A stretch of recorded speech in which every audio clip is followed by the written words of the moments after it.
आप अपना दर्द रख रहे हैं, मुझे पता है, हम सब वही महसूस कर रहे हैं, लेकिन मैं आपसे पूछ रही हूं कि जब रियाज नाइकू मरता है तो ये सवाल क्यों उठते हैं? ये सवाल पहले क्यों नहीं आते हैं माजिद हैदरी? रियाज नाइकू के मरने के बाद क्यों सवाल उठते हैं ये सब? मेजर आ रहा है, कुछ कहना चाहते हैं? सवाल इसलिए उठते हैं कि मैं एक बात कहना चाहता हूं माजिद हैदरी, अगर मैं कह पाऊं तो मिलिटेंट से लड़ाई कर रहे मैं हैं। एक मिनट, माजिद हैदरी, पहली बात वो मिलिटेंट नहीं है, टेररिस्ट है, दोनों में बहुत जमीन आसमान का फर्क है, पहली चीज। दूसरी चीज मैं ये कहना चाहता हूं कि आप जो कहते हैं ना बड़ा दुख होता है जब कोई फौजी मरता है, आपको कोई दुख नहीं होता माजिद हैदरी। आपका 2 साल का रिकॉर्ड टीवी पे निकाल के कोई देखे, आपको रत्ती भर का दुख नहीं होता। ये घड़ियाली आंसू ना हमें चाहिए, ना आप बहाइए। तीसरी चीज, रियाज नाइकू मर गया, आप क्या कर लेंगे? आप कुछ नहीं कर पाएंगे। रियाज नाइकू के बाद जो आएगा वो भी मारा जाएगा, आप क्या कर लेंगे? कुछ नहीं कर लेंगे। और बार बार इनको ठोकते रहेंगे, आप कुछ नहीं कर। सुनिए, रिपब्लिक मीडिया नेटवर्क पे ये देशद्रोह की बात मत करिए। आप जितने लोग हैं ना, तीनों बैठे हैं उस तरफ, आप तीनों चंदा इकट्ठा करिए और एक नया चैनल खोलिए, जिहाद टीवी। आप जिहाद टीवी पे बकवास करिएगा, हमें गोली मत दीजिए, हमें सब पता है। और जो यहाँ पे लोगों को बरगलाते हैं ना, कश्मीर क्या है, कश्मीर में क्या होता है, श्रीनगर में रह के ये मेरे सामने मत बोलना कश्मीर में क्या होता है, ठीक है? So tell this to people who have not been to Kashmir. हमें ये चूरन मत खिलाइए यहाँ पे बैठ के कि बड़ा दुख होता है। हमें कोई दुख नहीं होता, कोई दुख नहीं होता। हिंदुस्तान में खून बहता है, तुम लोग जश्न मनाते हो, तुम लोग। और भट्टी, तुम तो चुप ही रहो, तुम्हारी अभी पोल खोलता हूँ मैं, रुक जाओ अभी। एक मिनट रुकिए, मुश्ताक सिकंदर को भी ले। वकार भट्टी रुकिए, वकार भट्टी, मैंने शुरुआत आपसे की है, मैं अभी आपके पास नहीं आ रही हूँ। मुश्ताक सिकंदर को मैं ले रही हूँ, मुश्ताक सिकंदर को लूंगी। मुश्ताक सिकंदर, ललित अंबरदार को ले रही हूँ, ललित अंबरदार को मैं ले रही हूँ। ललित जी, मुझे समझ नहीं आता ये सारे सवाल अब रियाज नाइकू की मौत के बाद क्यों?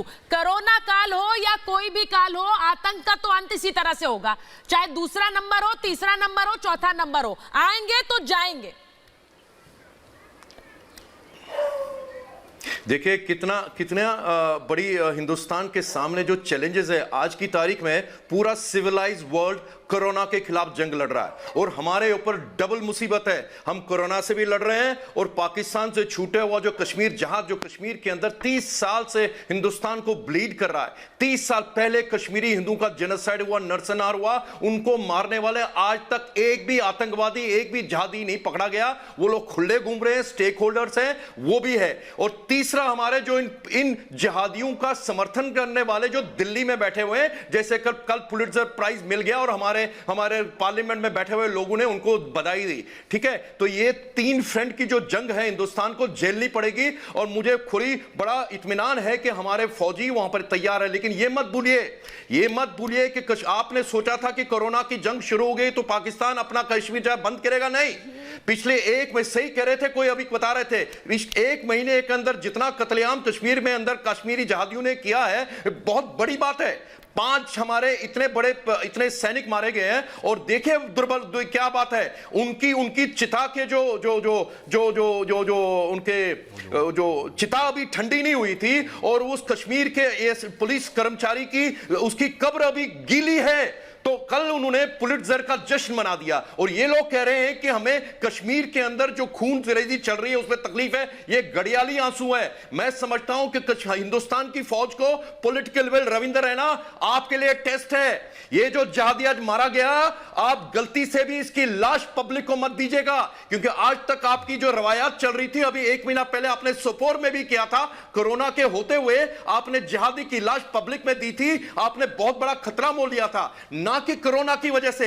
आज के बाद एसओपी कश्मीर के अंदर होगा, जो जिहादी मारा जाएगा उसको अनजान जगह पे दफना दीजिए। जैसे ओबीएल को, उसामा बिन लादेन को समंदर में फेंक दिया गया था, या उनको पानी में फेंक दीजिए, वो खत्म कर दिया। लेकिन बुरहान आनी के बाद जो हश्र हुआ था कश्मीर के अंदर, वो गलती मत दोहराइएगा, क्योंकि ये जंग बहुत लंबी है। आपके स्ट्रेटेजिक टारगेट ये होना चाहिए, अब की बार एलओसी के पार, अब की बार एलओसी के बार ये जंग जाएगी।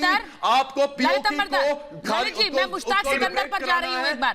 मुश्ताक सिकंदर एक ऐसा आतंकी जो पाकिस्तान के इशारे पर यहाँ हिंदुस्तान में आतंक का चेहरा बन गया, युवाओं को बहकाया, युवाओं को वर्गलाया।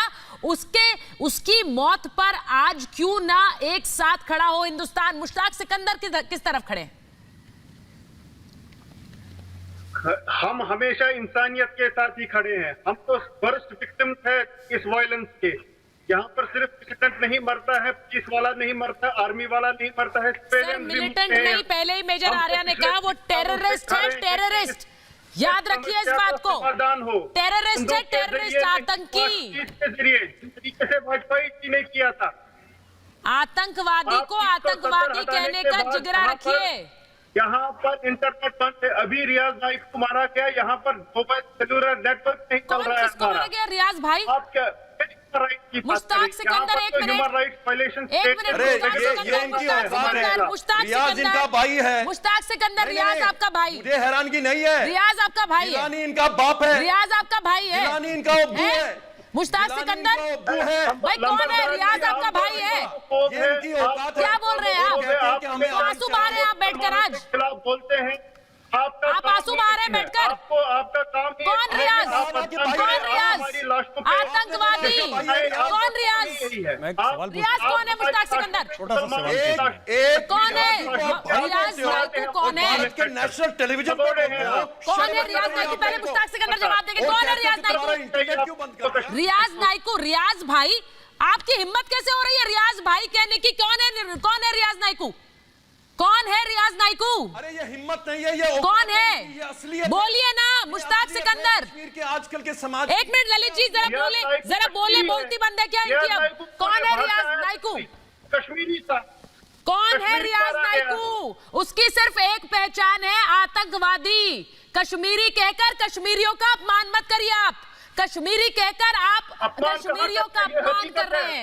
आतंकवादी, आतंकवादी, याद रखिए, आतंकवादी। पाठ पढ़ा रही हूँ आपको, सुन लीजिए। आतंकवादी, कश्मीरी नहीं, कश्मीरियों का अपमान कर रहे हैं आप। दहशतगर्द कश्मीरियों का अपमान कर रहे हैं आप। बोलिए मेजर। एक सवाल पूछना चाहता हूं माजिद हैदरी साहब से, अगर इजाजत हो। हैदरी साहब, अगर आप जवाब दें, सिर्फ हाँ या ना में जवाब दीजिएगा। इसके ऊपर कश्मीर, कोरोना वायरस, ट्रंप और मोदी की हम बात ना करें। हाँ या ना में जवाब दे दीजिएगा। क्या रियाज नाइकू दहशतगर्द यानी कि आतंकवादी था कि नहीं था? बस हाँ या ना। क्या साध्वी प्रज्ञा दहशतगर्द है कि नहीं है? रियाज नाइकू आतंकवादी था कि नहीं था? दहशतगर्द है कि नहीं है? देखिए सुनिए, जिहाद टीवी के एडिटर, सुनो मेरी बात। दहशतगर्द है कि नहीं है? सुनो, एक मिनट। साध्वी प्रज्ञा को सुप्रीम कोर्ट ऑफ इंडिया ने छोड़ा है, जो हर शाम को झूठी कॉन्स्टिट्यूशन की कसम खाते हो। हर शाम को झूठी कॉन्स्टिट्यूशन की कसम खाते हो और दिल में हिंदुओं के लिए नफरत लेके जिहाद फैलाते हो। मैं फिर से एक सवाल पूछ रहा हूं, रियाज नाइकू आतंकवादी था कि नहीं था? हाँ या ना? जानता है देश। हाँ या ना?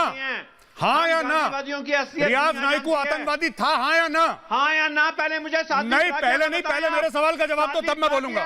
वो दहशतगर्द क्या है कि नहीं है? नहीं, सुनिए। कर्नल पुरोहित दहशतगर्द है या नहीं है? मुझे बताइए। कर्नल पुरोहित तुम्हारा बाप है कि नहीं है? कर्नल पुरोहित तुम्हारा बाप है। बात सुनिए मेरी। इसको निकालो यहाँ से। अरे निकालो इसको सुचरता यहाँ से पहले। मैं मुश्ताक, अरे इसको निकालो यहाँ से। Get out. एक ही बात पूछ रही हूँ, एक मिनट। यहाँ से निकलो, जाहिल इंसान, बिके हुए ISI के एजेंट। मैं सीधे पूछ रही हूँ। अरे भगाओ इसको गंजा को यहाँ से। पूछ रही हूँ, सुनिए। कोई मत पूछो इसको सवाल, भगाओ इसको।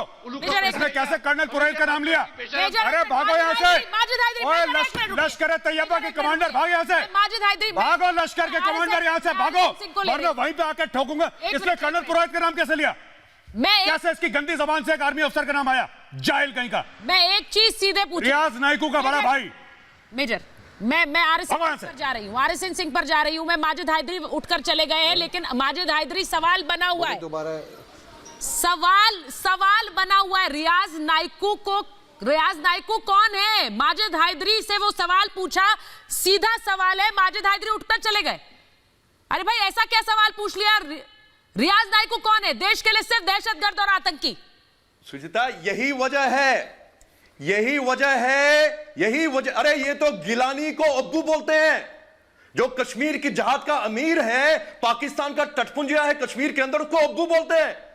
और उसामा बिन लादेन के जनाजे नमाजा पढ़ते हैं। और आज देखो कैसे प्याज के छिलके की तरह